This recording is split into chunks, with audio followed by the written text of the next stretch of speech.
Welcome, Ufedo family. You're at home with your girl, Liliana Okocha, and I'm so excited today, but kind of a little bit emotional for me, and I will tell you why. Emotional in the sense that, I'm sorry, I'm not going to tell up here, that the discussion I'm going to have with us today is something that kind of actually claimed someone's life, and should we have solved this problem? Should we have picked it before it get to this level? We would have. And that is why I really want us to talk about it. But before we go into today's discussion, I want to tell us that you are welcome to our show today. Welcome to this program. And thank you for clicking that button to watch this. And thank you for those notifications. That some of you, I know, they get notified each time I pull up a new video. Thank you so much for those emails of feedback. Like I said, I really appreciate them. And please keep it coming because it makes a better me. You don't get successful in life if you don't give room for critics, if you don't give room for feedback. You only succeed if you allow people to turn you around. It could be negative criticism, it could be positive ones, but whichever ones that comes your way, take it with a good faith and a good heart. And look at yourself, ask yourself, what can I take out of it? And what can I not take out of it? So that's, by the way, please send us email, captivated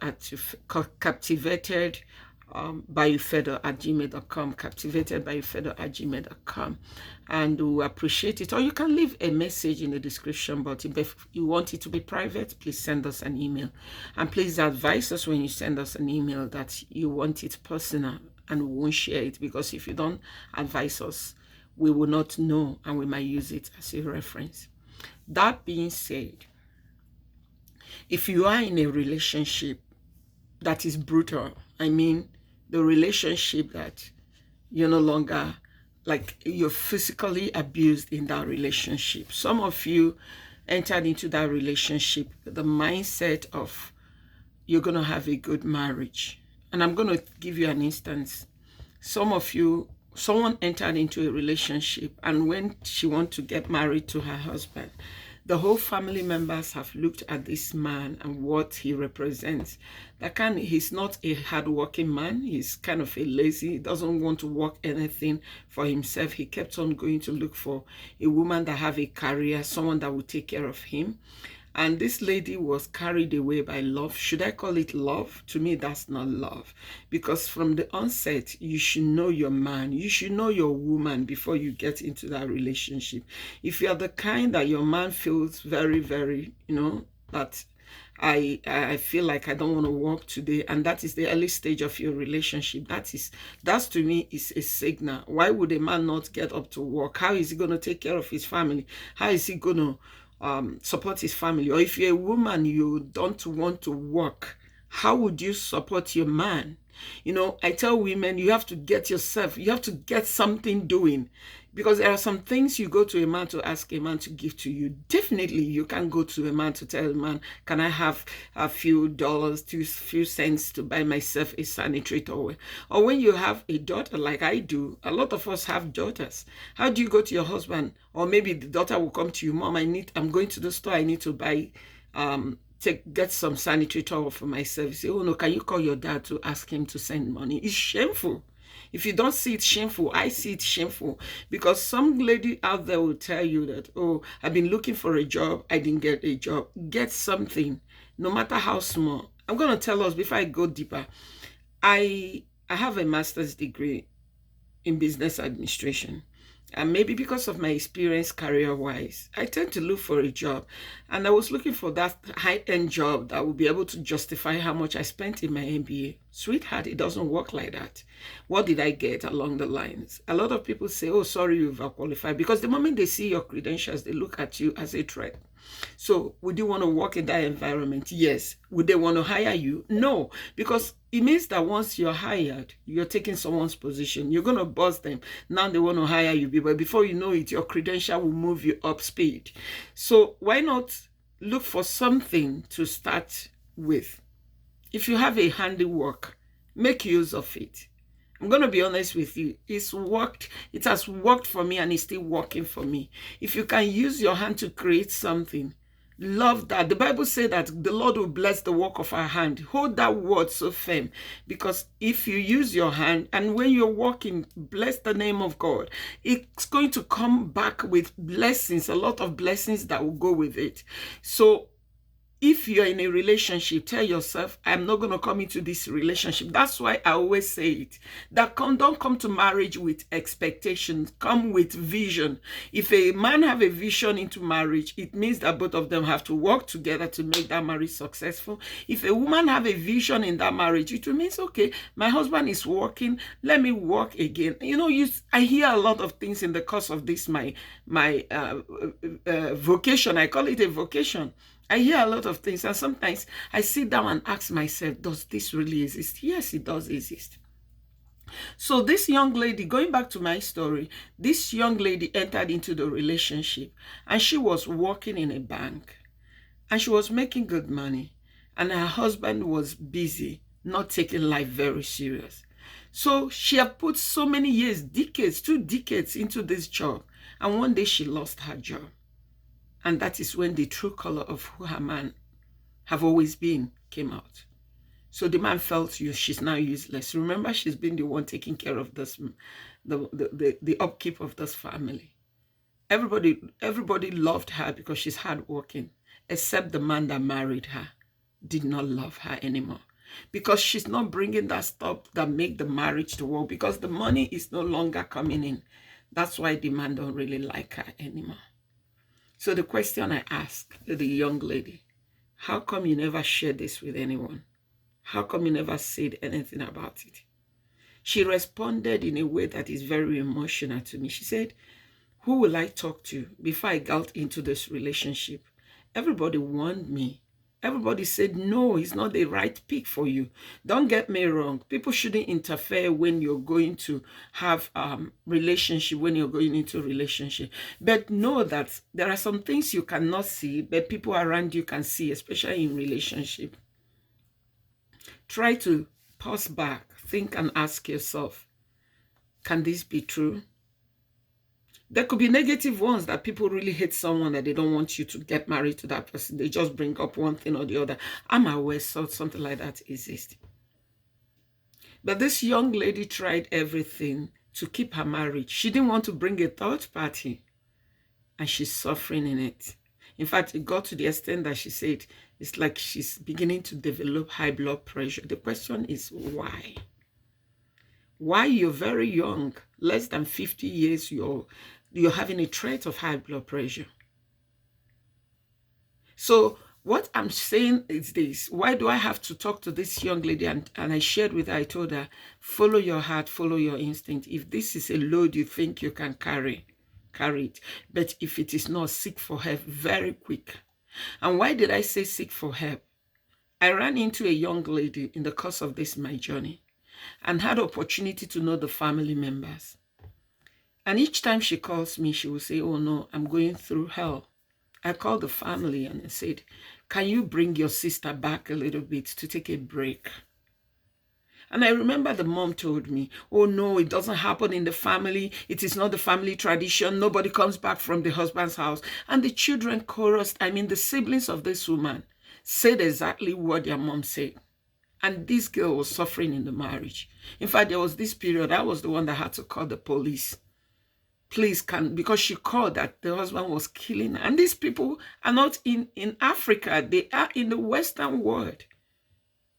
Police took her to a shelter, and they brought her back again. And the girl decided to come back again because of the pressure from the mom, from the siblings. In fact, you're not going to break this family tradition. You have to go back. She went back, and before she chose to go back, the police told her, should you call us again, we might not be in a hurry to respond.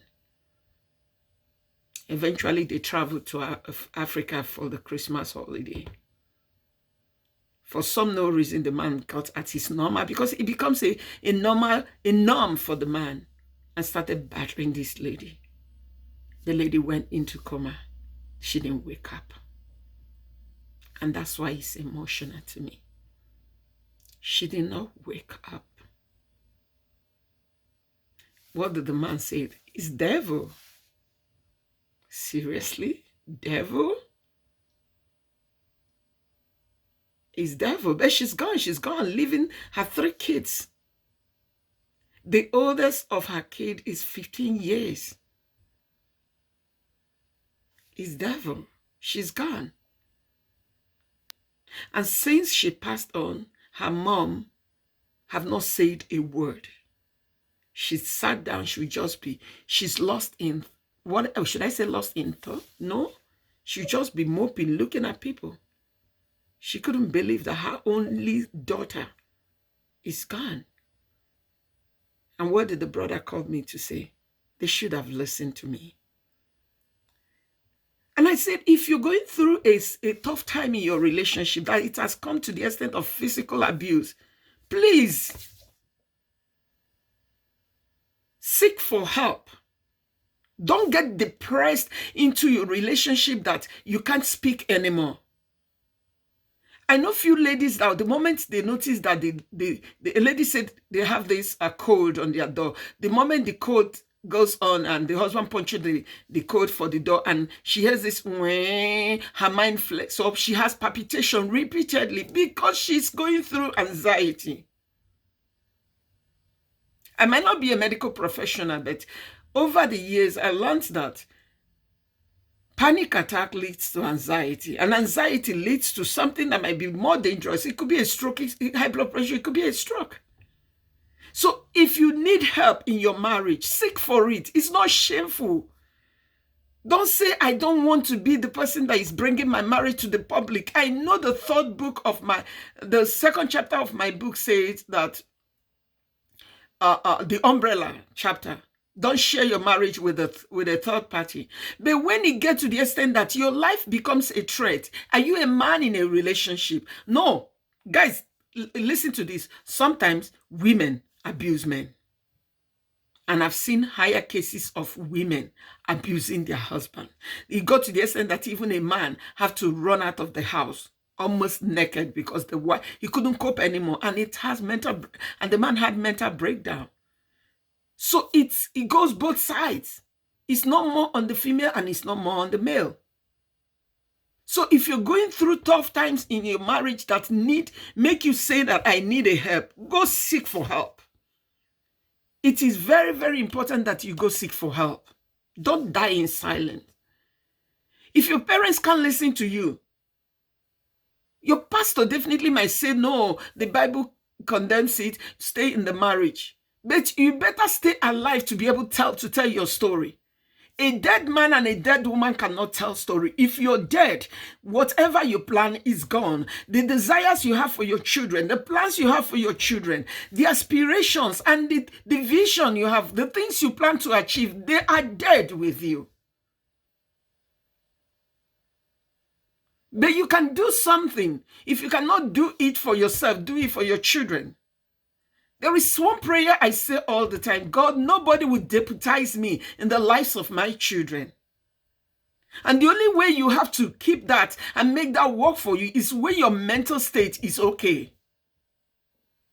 You cannot say you are in a relationship whereby things are going up and you know that you are afraid, you can't say a word, you are working hard, but it's never appreciated. You know, you are living in fear. Some women are living in marriages that they work, the paycheck goes straight into their husband's account.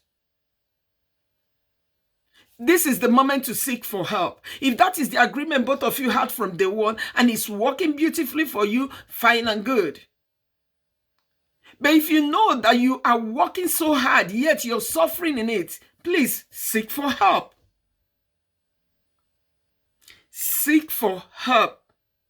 And if you feel that you don't want to seek for help in the environment where you live because the person might know your spouse, please get out of your environment. Go further away. Seek for help. Take a trip.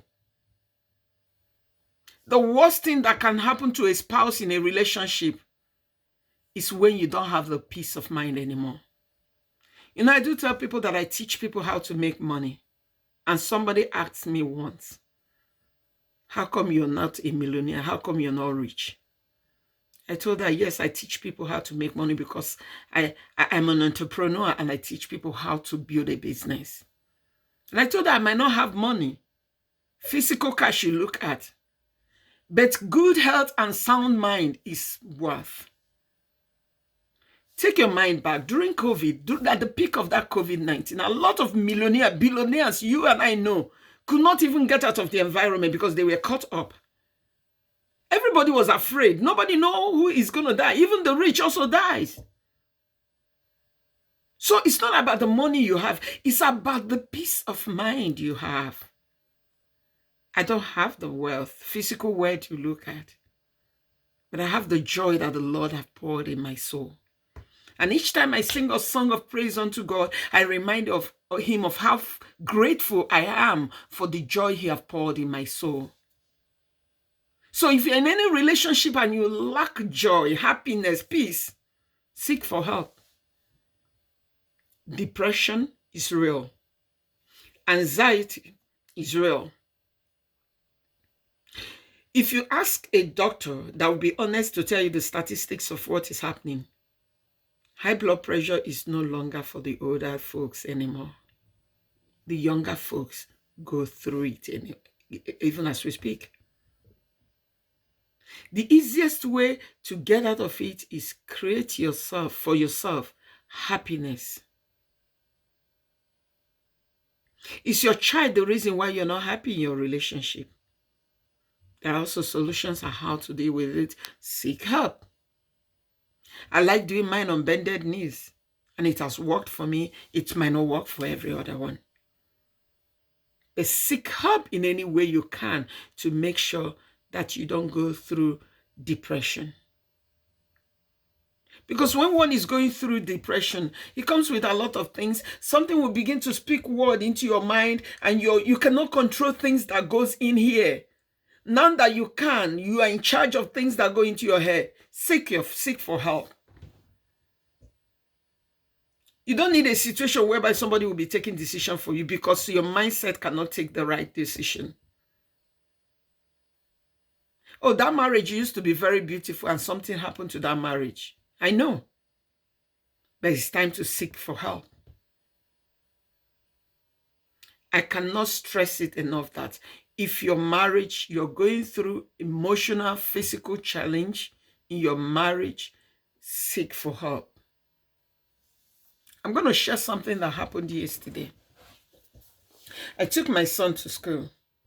On my way driving back, a lady at the middle of a traffic light, she drove through a red light and got to the middle. When you drive through a red light, every vehicle will be honking at you. She just stopped, put her head on the steering. The honk was going on from her own vehicle. She was just crying. Every vehicle have to stop. They called the police. The police came. They pulled her out of that vehicle. I'm going to be very honest with you. The police I know here in Canada, there might be issue that they might put her, with the way police is involved, a lot of government officials will come in because the paramedics have to come right away. I wasted almost 1 hour, 20 minutes because the whole road was blocked. Even when I turned on the radio was saying that if you're going towards 50th Street, that you're advised to take another route because there is an incident on that road. A lot of people might not know what the incident is. But I was just 2 vehicles away from that woman. And I saw it all. When the paramedics came, they helped her out of the vehicle. She was crying uncontrollable. And you know what she was saying? I don't know, I am tired, I don't know. There is nothing I do that is good, I don't know. Did I go to ask for the question? I did not, but I'm going to tell you what my instincts and my thoughts, my imagination said to me. This is her marriage she's talking about. That would have been an accident. If she had entered the red light, that means when your vehicle from the side you're coming says red light, it means the other people have a right of way. It's green for them. When she entered, there could be a vehicle that is coming and there would be a very terrible accident that would have just claimed her life. You don't want to wait to get to that level. You don't want to get to the extent that you cannot control your mental state anymore. Please try. I know this COVID did not do anything good to us. It has affected even our relationship. But please try and seek for help. Take this from Lillian Okocha. Seek for help when you need it. Nobody can tell you to seek for help. You are the person that will tell yourself, I need some help now. If you don't want to seek for help, follow it prayerfully and ask God to help you to carry this cross. But when you know that that doesn't work for you, that you want a professional, please, it's just on your personal device, search the best professional. It's so interesting that if you come to Edmonton as we are and search for Christian psychologists, you'll find lots. I was shocked when I saw it. Seek for help. Please seek for help. I am telling you this from the heart of my heart. I'm telling you this because I've lost someone that would have still been alive today. Please go seek for help. Pick up the word of God. While you're seeking for help, allow God to step in. Say, Father, I need this help, but I need your grace to carry me. Because if you have a paradigm shift, no matter what anyone says, your thought is where you want it to be. Have an open mind.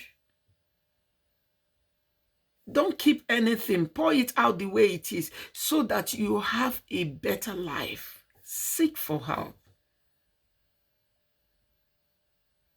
It is very, very important you seek for help. Don't die in silence. A young lady passed on. Before she passed on, she was sick. But not until she died, that story started coming that her husband was using her as a punching bag. Ask yourself, if that young lady was to be your own sister. I have zero tolerance for insult from anybody towards my own family. I won't take that. Hit me, I will take it. Insult me as much as you can. God will give me the grace to endure it. But when you go to my immediate or extended family, you cross the line. I remember when I was much younger, people say that you try, anybody that knows me and you try to assault your wife, I will tell you, if you touch her again, I will beat you to the extent that you will lose consciousness. That's me. But you don't want to get to the extent that where you lose consciousness. Look at that young lady. She's gone. 4 children. And the story from the people that lived in the same environment with her now said her husband was using her as a punching bag. Come on. If you're in this situation, open your mouth and tell, at least if you can't tell all your siblings, pick one and tell your siblings, brother, sister, I'm going through this. Don't keep it inside. Don't say, oh no, I don't want my brother to feel that my marriage is not good. I don't want my sister to feel that my marriage is not good. I don't want my brother to discuss it with the wife and the wife will start insulting me, or my sister will look down on me. No, sorry, you are not in any competition. Speak out. Get help when your life is still there. Get help when your head is still on your neck, because if it's cut off, you're gone. I beg you to seek for help. And until we meet again, may the grace of God pour his peace on our marriages. God bless you all. And from my heart, I love you all.